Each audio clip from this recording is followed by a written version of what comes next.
सुमन गायत्री के चैनल पर आप सभी का स्वागत है। हम लोग गारी गीत गाने जा रहे हैं। आप लोग लाइक कीजिए, सब्सक्राइब कीजिए। हम लोग का वीडियो अच्छी लगे शेयर कमेंट कीजिए। गलती को क्षमा कीजिए, पूरा वीडियो देखिएगा। लाइक और सब्सक्राइब करना न भूलें।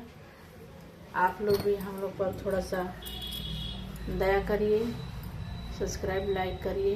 हम लोग भी आगे बढ़े, हम लोग के चैनल को आप लोग आगे बढ़ाइए। आप लोग के ही सहारे हम लोग गा रहे हैं। गलती को क्षमा करिए।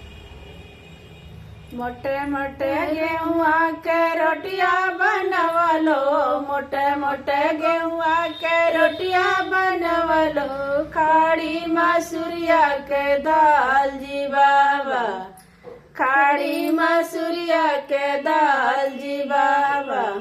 मोटे मोटे रोटिया, मोटे मोटे गेहुआ के रोटिया बनवलो, मोटे मोटे गेहुआ के रोटिया बनवलो, खाड़ी मसूरिया के दाल जी बाबा, खाड़ी मसूरिया के दाल जी बाबा। जेवन बैठे लई है बरतियवर में, जेवन बैठे लई है बरतियवर में, करवा से छूटल पसीना जी बाबा, करवा से छूटल पसीना जी बाबा।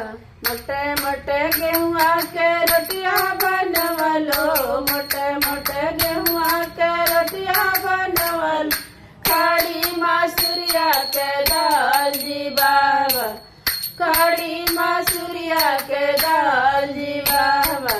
देवन बैठे लई है समधिरम, देवन बैठे लई है समधिरम, तरवा से छूटे पसीना जी बाबा, तरवा से छूटे पसीना जी बाबा।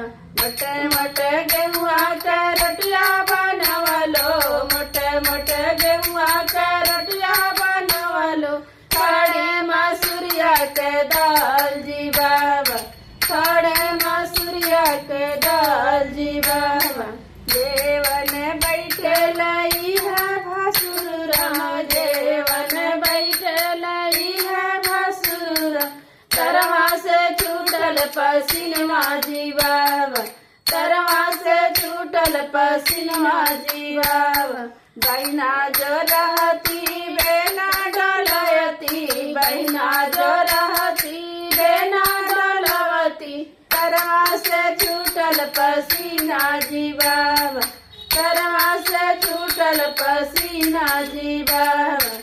मोटे मोटे गेहुआ के रोटिया बनवलो, मोटे मोटे गेहुआ के रोटिया बनवलो, खाड़ी मसूरिया के दाल जी बाबा, खाड़ी मसूरिया के दाल जी बाबा।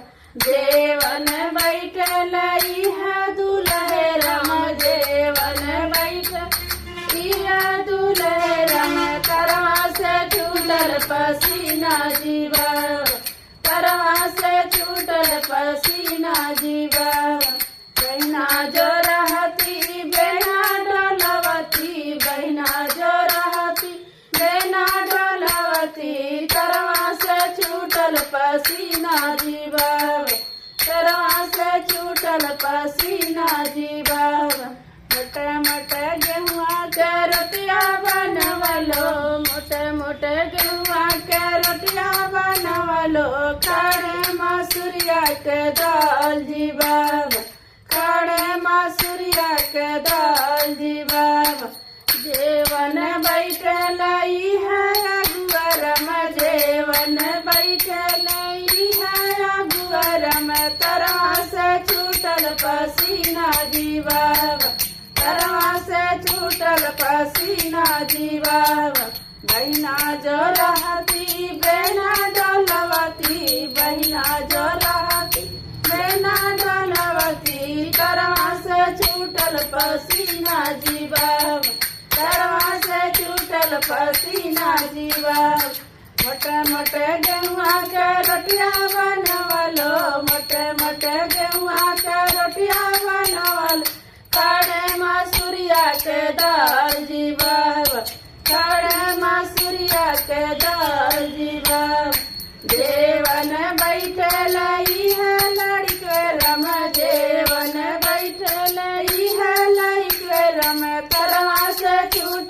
पसीना जी बाब, करवा से छूटल पसीना जी बाब। बहिना जो रहती बेना डलवती, बहिना जो रहती बेना डलवती, करवा से छूटल पसीना जी बाब, करवा से छूटल पसीना जी बाब।